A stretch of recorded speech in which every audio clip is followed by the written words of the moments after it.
Hello my dear student, সবাই ready তো? কারণ আজকের ক্লাসটা খুবই গুরুত্বপূর্ণ। আগের ক্লাসে আমরা রাইট ফ্রম ভার্বের বেসিক কিছু রুলস শিখেছি, আর আজ শিখবো আমরা এক্সাম্পলার রুলস।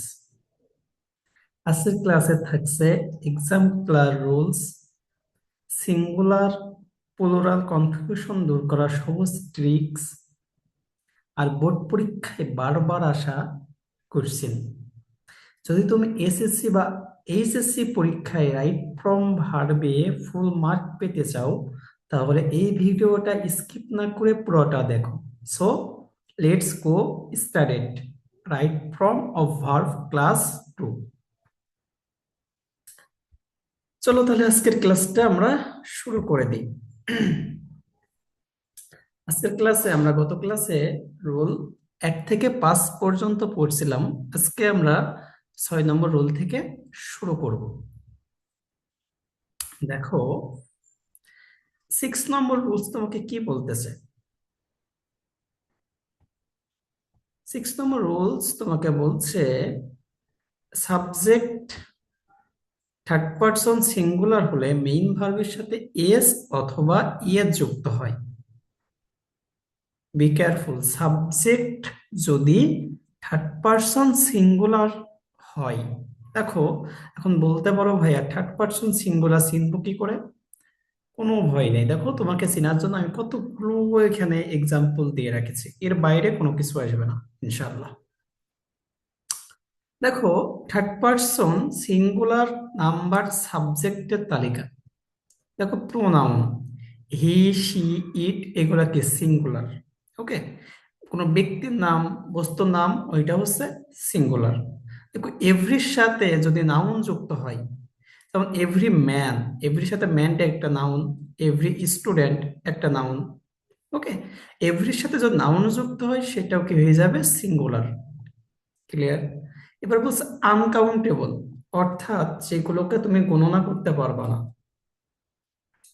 যেমন দেখো, ওয়াটার, পানিকে তুমি গণনা করতে পারবা? এক গ্লাসে পানির ভিতরে কয় টুকরো পানি আছে গণনা করতে পারবা? পারবা না। সো কাইন্ডনেস, দয়া, দয়াটাকে তুমি কি গণনা করতে পারবা? এই অমুক মানুষের 1 কেজি দয়া আছে, হাফ কেজি দয়া আছে, একটা দয়া আছে, দুইটা দয়া আছে, এভাবে গণনা করতে পারবা? পারবা না তো। হ্যাঁ, অর্থাৎ আনকাউন্টেবল নাউন গুলাও কি সিঙ্গুলার।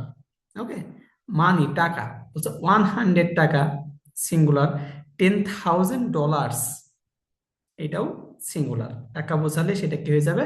সিঙ্গুলার। এগুলো দেখো, ডিস্টেন্স 10 কিলোমিটার, 20 মাইলস, ডিস্টেন্স যদি বোঝাই, দূরত্ব যদি বোঝাই, সেটাও কি হয়ে যাবে?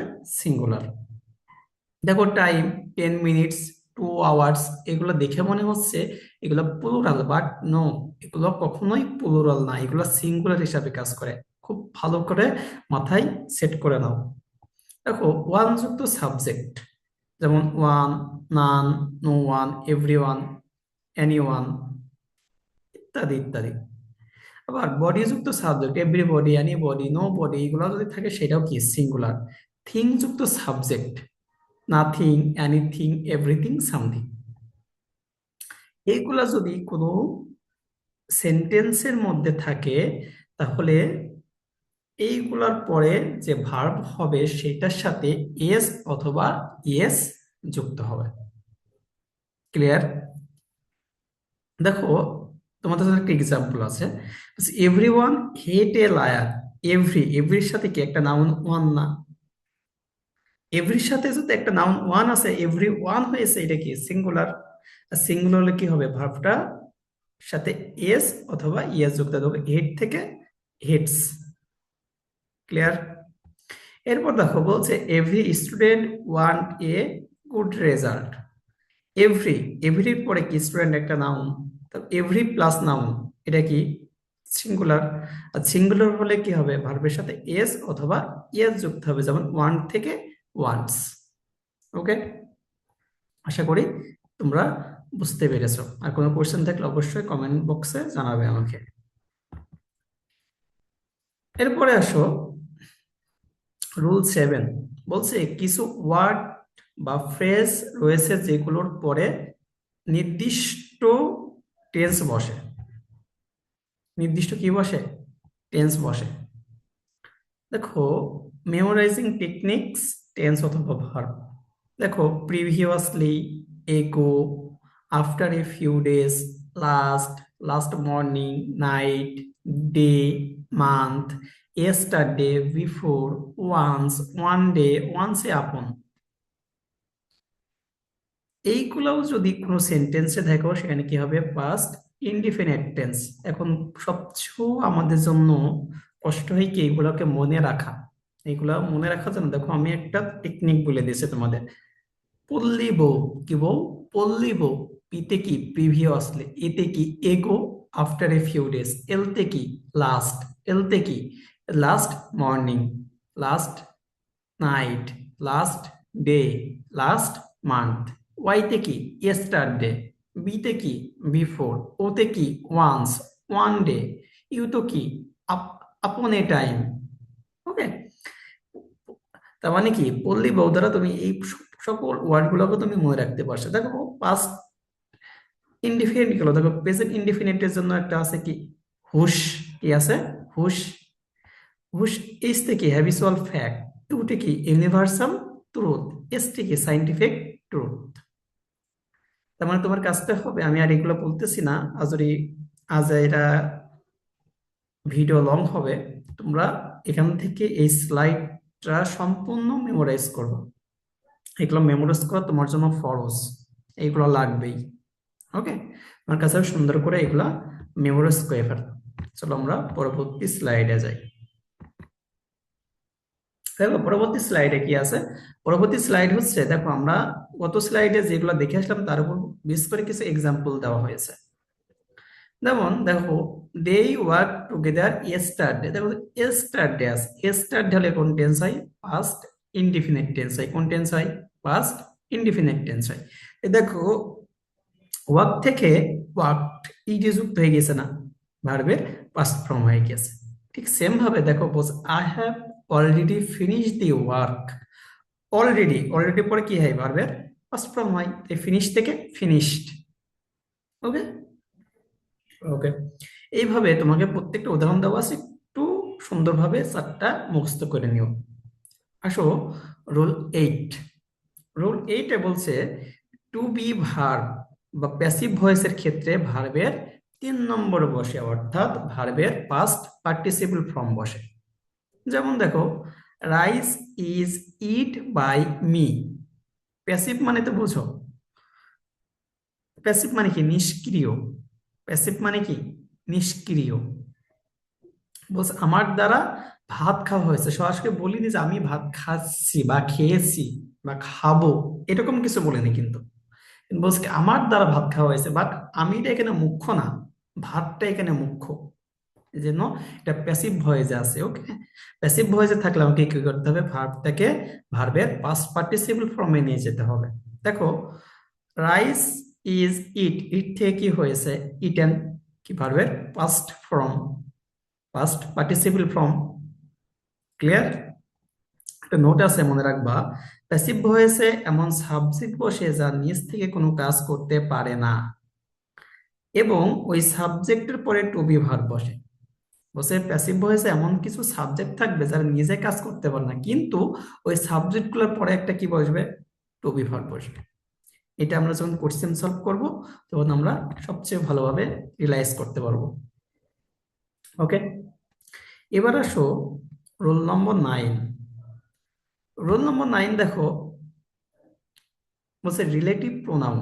এখন কথা হচ্ছে রিলেটিভ প্রোনাউন কি। দেখো আমি দিয়ে দিয়েছি, রিলেটিভ প্রোনাউন হচ্ছে হু, হু ইজ দ্যাট। এগুলো হচ্ছে কি, রিলেটিভ প্রোনাউন। বলছে যদি রিলেটিভ প্রোনাউন থাকে তবে রিলেটিভ প্রোনাউনের পূর্ববর্তী নাম অনুসারে ভার্ব বসবে। কি বসবে, পূর্ববর্তী নাম অনুসারে ভার্ব বসবে। দেখো, নাউনটা যদি সিঙ্গুলার হয় ভার্বটা কি হবে, সিঙ্গুলার। নাউন যদি প্লুরাল হয় ভার্বটা কি হবে, প্লুরাল, সিম্পল। দেখো এক্সাম্পল দিলে ক্লিয়ার হবে। Idle persons who kill their time. দেখো তো, হুটা কি, রিলেটিভ প্রোনাউন। রিলেটিভ প্রোনাউনের পূর্বে কি ভার্ব আছে, আইডল পার্সনস। আচ্ছা এটা কি বলো তো, আমার কি বলতে পারবে, এটা সিঙ্গুলার নাকি প্লুরাল? এটা কি প্লুরাল ভার্ব। এখন ভাইয়া বলতে পারেন এস বা ইয়েস যুক্ত হলে তো সেটা সিঙ্গুলার হয়ে যায়। তোমাদের আজকে একটা মিসকনসেপশন দূর করি, সেটা হচ্ছে ভার্বের সাথে যদি এস অথবা ইয়েস যুক্ত হয় সেটা হচ্ছে সিঙ্গুলার হবে, বাট সাবজেক্টের সাথে যদি এস অথবা ইয়েস যুক্ত হয় সেটা হয়ে যাবে প্লুরাল। এখান থেকে হুর পরে কি এটা সাবজেক্ট অনুসারে কাজ করছে না, নাউন না? তা নাউনের সাথে এস আছে, তার মানে এটা কি হবে প্লুরাল। প্লুরাল যদি নাউন যদি প্লুরাল হয় তাহলে ভার্বটা কি হবে মানে প্লুরাল, তাহলে কিল আছে, কিলই থাকবে। ওকে, আরেকটা বিষয় তোমাদের বলি। মনে করো আইডেল, মনে করো তোমরা,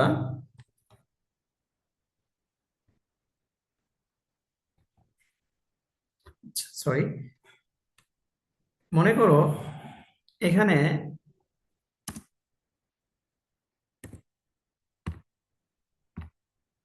মনে করো আমি দিলাম এবার আইডেল, সরি, দেখো এখানে ideal person.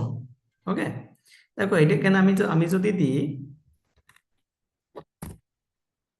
ID L E idle person who kill their time, এটা কি ঠিক? দেখো তো, আমি ধরো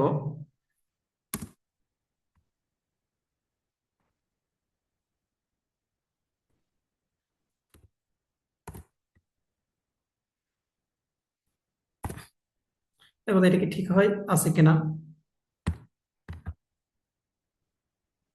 এটা কি ঠিক আছে?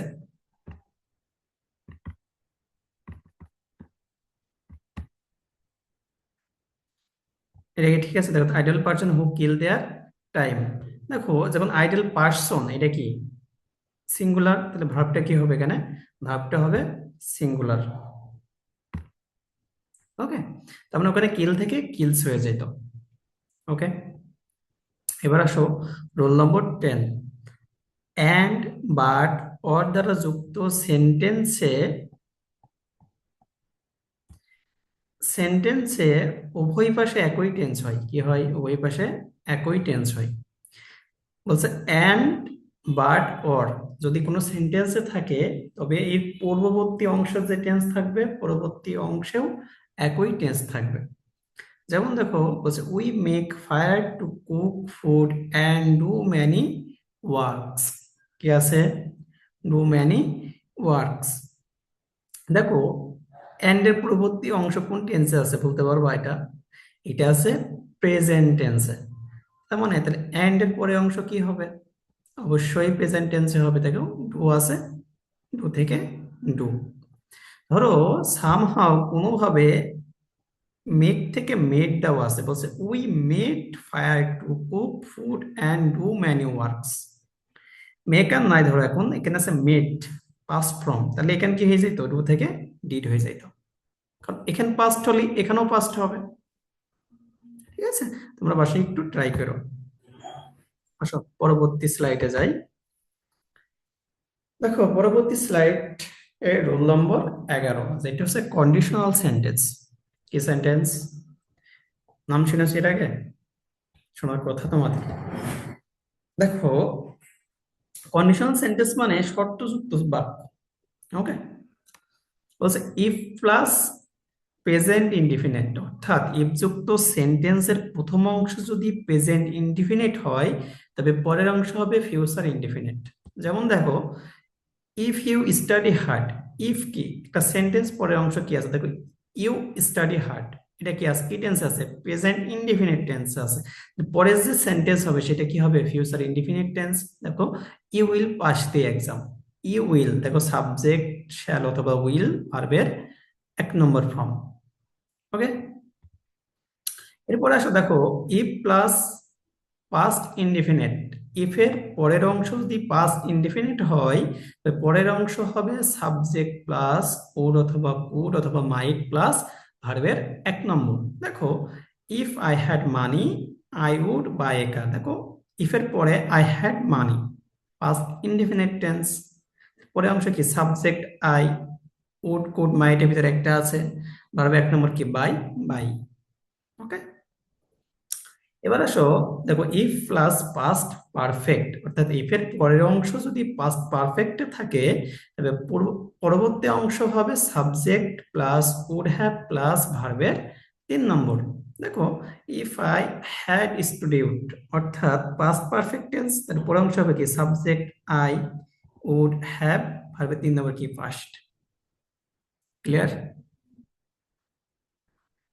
আমি কি খুব দ্রুত আগাচ্ছে? যদি তোমাদের মনে হয় যে ভাইয়া আপনি খুব দ্রুত আগাই যাচ্ছেন, একটু স্লো পড়ালে ভালো হয়, আমাকে বলতে পারো, তাহলে আমি আরো স্লো পড়ানো ট্রাই করবো ইনশাল্লাহ।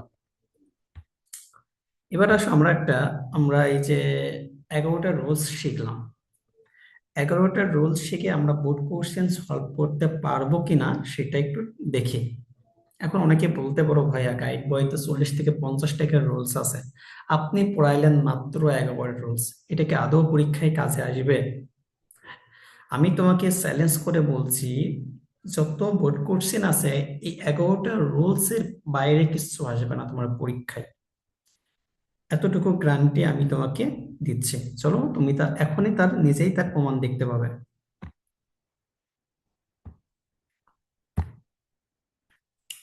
দেখো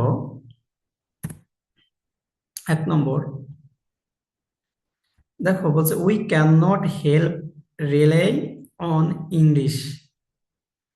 দেখো রিলাই ভার্বের পরে কি আছে, ক্যান নট হেল্প। আমরা গত ক্লাসে পড়ে আসছিলাম না, with view to, look forward to, can not help, এইগুলা যদি থাকে ভার্বের সাথে আইএনজি যুক্ত হয়, তার মানে কি ক্যান নট হেল্প আছে না এই জায়গায়, দেখেন কি হবে, ভার্বের সাথে আইএনজি যুক্ত হবে না, তো অ্যান্সারটা কি হবে বলো?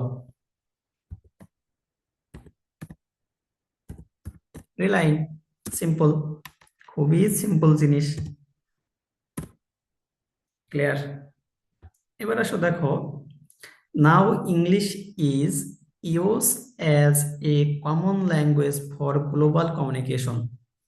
তোমরা খাতায় একটা জিনিস নোট করে নাও, ভার্বের পরে যদি এস থাকে, কি বললাম, ভার্বের পরে যদি এস, এ এস, এস থাকে, তাহলেই ওই ভার্বটি পাস্ট ফর্মে হবে, ওই ভার্বটি পাস্ট ফর্মে হবে। ওকে, তার মানে দেখো ইউজ একটা ভার্ব, এই ভার্বের পরে কি এস আছে না, এই এস থাকার কারণে এই ইউজটা কি হয়েছে, পাস্ট ফর্মে হয়ে যাবে, তাহলে অ্যান্সার হবে ইউজড।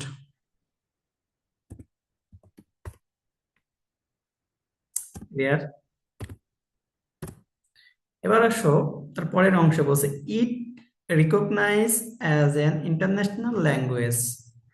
দেখো ভার্বের পরে কি অ্যাজ আছে, তাহলে এটা কি হবে, পাস্ট ফর্ম হয়ে যাবে, কিন্তু এটার পরে কি কোনো সাহায্যকারী ভার্ব আছে?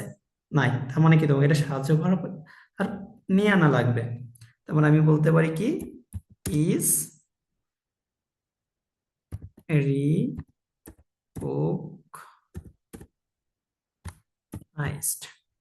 Past form. ওকে, তারপর আসো বলছে English is important for maintain communication with our development partners.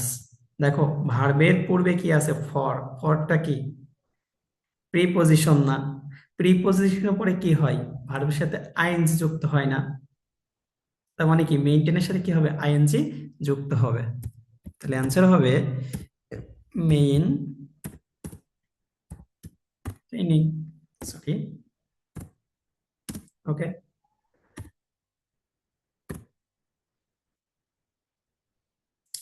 বুঝতে পারছো তোমরা? আচ্ছা, এবার আসো, বলছে a good command over English as well as regular practices be essential for আস।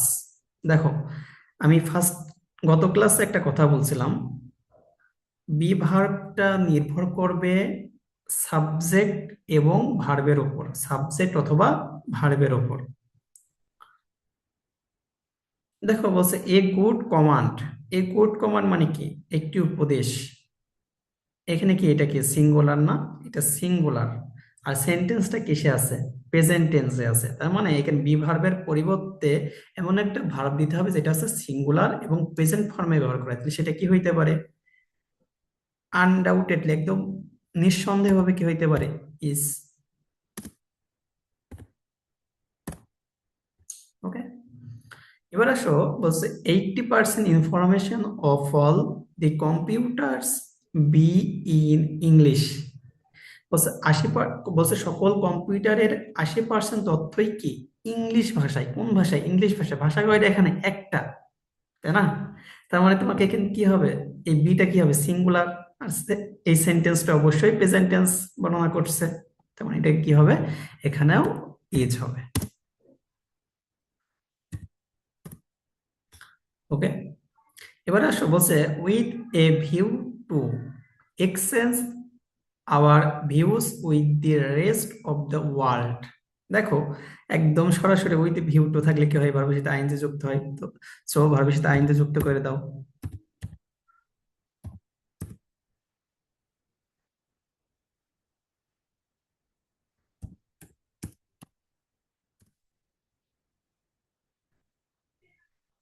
এরপরে আসো,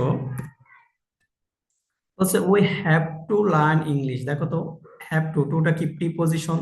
আর টু প্রিপজিশনের পরে কি আইএনজি যুক্ত হয়? না, কি হয়? ভার্বের 1 নম্বর ফর্ম হয়, ভার্বের বেস ফর্ম বসে। তার মানে কি লার্ন আছে, লার্নিং থেকে যাবে।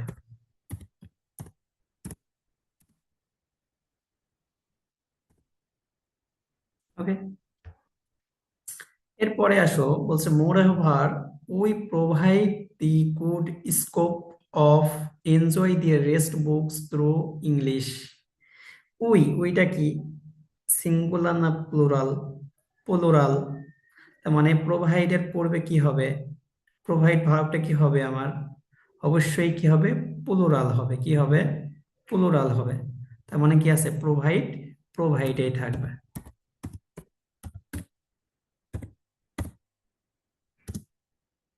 ওকে, তারপর বলছে with the good scope of enjoy.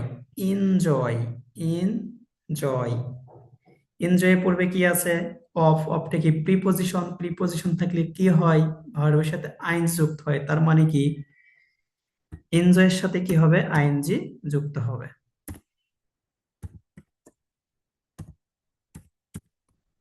Okay, fine. এরপরে আসো, বলছে English be now no longer the native speakers language. ইংলিশটা কি একটি ভাষা, মানে এটা কি সিঙ্গুলার? তাহলে বি ভার্বটা কি হবে? সিঙ্গুলার। কি হবে? বি ভার্ব সিঙ্গুলার হলে ইস। ওকে, এরপরে আসো, now it belong to the world's people. Now, now থাকলে কি হয়? প্রেজেন্ট ইনডিফিনিট টেন্স হয়। কি হয়? প্রেজেন্ট ইনডিফিনিট টেন্স হয়। তাহলে ইট বিলংটা কি হবে? প্রেজেন্ট ফর্মে হবে। ইটটা কি সিঙ্গুলার? আমরা এখানে কি দেওয়া লাগবে? একটা সিঙ্গুলার ফর্মে করা লাগবে। তার মানে কি হবে? বিলংস।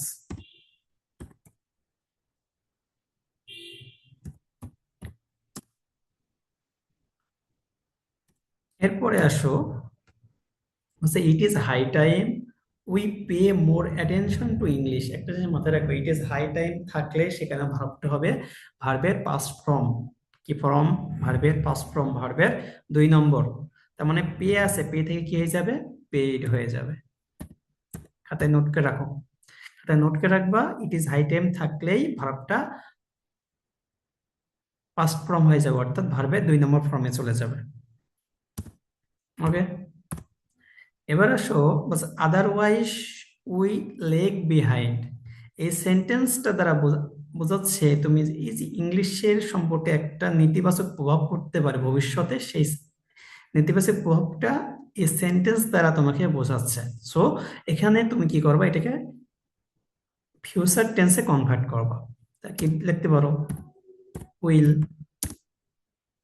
লেগ। কি ক্লিয়ার হয়েছে তোমাদের? আশা করি ক্লিয়ার। দেখো, তোমাকে আমি এইভাবে প্রত্যেকটা বোর্ড কোশ্চেনই সলিউশন করাই দেবো। দেখো আমি যে রুলস গুলো পড়াইছি তার উপর ভিত্তি করেই কিন্তু আমি তোমাকে অ্যান্সার গুলো করাইলাম। দু একটা হয়তো ব্যতিক্রম দেয়, যেগুলা আমাকে সেন্টেন্সের অর্থ বুঝে আনসার করা লাগে, যেমন লাস্টেরটা।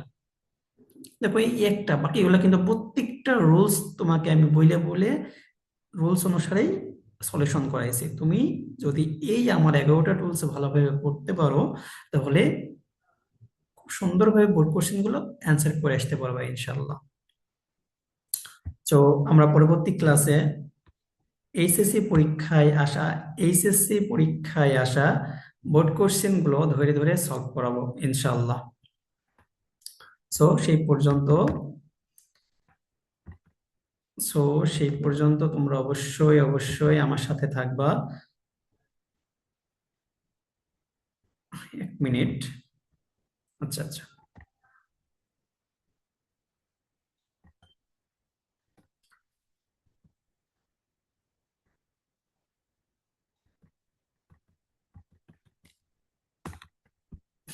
থ্যাংক ইউ সবাইকে আজকের ক্লাসটা মনোযোগ সহকারে করার জন্য। আমাদের নেক্সট ক্লাস হচ্ছে বোর্ড কোশ্চেন সলভের উপর। যতগুলো বোর্ড কোশ্চেন আছে আমি সেইগুলো ধরে ধরে সমাধান করানোর চেষ্টা করব। আর এগুলো আমাদের নিয়মিত আপডেট পেতে হলে আমাদের ইউটিউব চ্যানেলের সাথে যুক্ত থাকতে হবে। আমাদের ইউটিউব চ্যানেলের নাম হচ্ছে স্টাডি ফাইটার। সবাই চ্যানেলটাকে সাবস্ক্রাইব করে পরবর্তী আপডেটেড ভিডিওর জন্য অপেক্ষা করতে থাকবেন।